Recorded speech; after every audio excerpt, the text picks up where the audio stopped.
Have y'all heard about the Daredevil pilot who crossed America in 1911 but crashed so often he rebuilt his plane more times than a Southern boy fixes his truck? Coming at you. Y'all, on November the 5th, 1911, Calbraith Perry Rodgers, OCPR, landed in Pasadena, California, completing the first transcontinental flight from New York. It's sponsored by Vin Fizz Soda. Yummy, yummy. He took off September 17th in a Wright EX biplane. He covered 4,000 miles in 49 days with 82 hours of actual flying. But mercy, he crashed 16 times, breaking bones and rebuilding the plane piece by piece. Only the rudder and the oil pan survived the whole trip. Folks cheered him as a pioneer, proving American grit turns dreams to reality.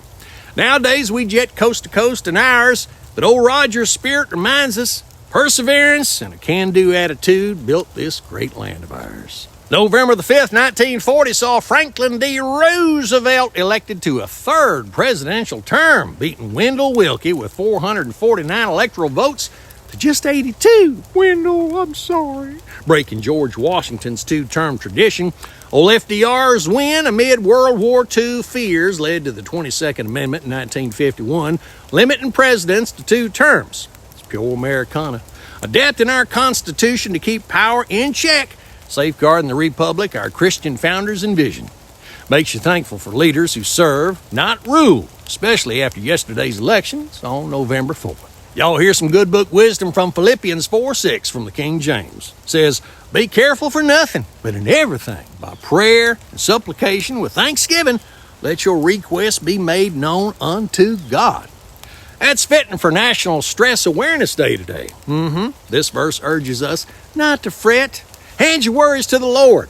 In post-election times or daily trials, families pray together, trusting His plan for peace that passes all understanding. Y'all, this bit of Southern goodness brought to you by Lodge Cast Iron. Imagine old Grandpa Joe in his Alabama cabin frying up Sunday supper when the power flickers out during a storm. Lights gone, but his trusty Lodge skillet on the wood stove keeps sizzling cornbread and catfish like nothing happened. His pan's tougher than a mule. He chuckles as kinfolk gather around, sharing stories by lantern light. Even the youngest quit complaining when that golden crust hits the table. Lodge Cast Iron, heirloom quality for generations, turning mishaps into memorable feasts. Hey, did y'all know November 5th is National Donut Day?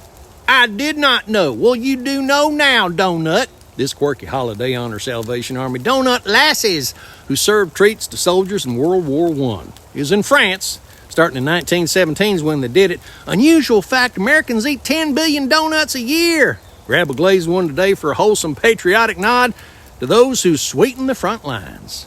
November 1990, hit by KT Oslin, Come Next Monday, is #1 for 2 weeks. She's swearing off a no-good man, promising to quit him come next Monday.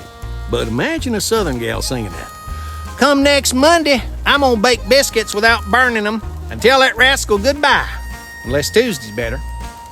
Them lyrics poke at putting off change like delaying chores. Yet we all hum along knowing real resolve starts today. Twangy fun that keeps boots a-tapping. That's all for today's Have Y'all Heard, because now y'all have. Leave a comment if you're smart or smiling or hungry. Until next time, later taters.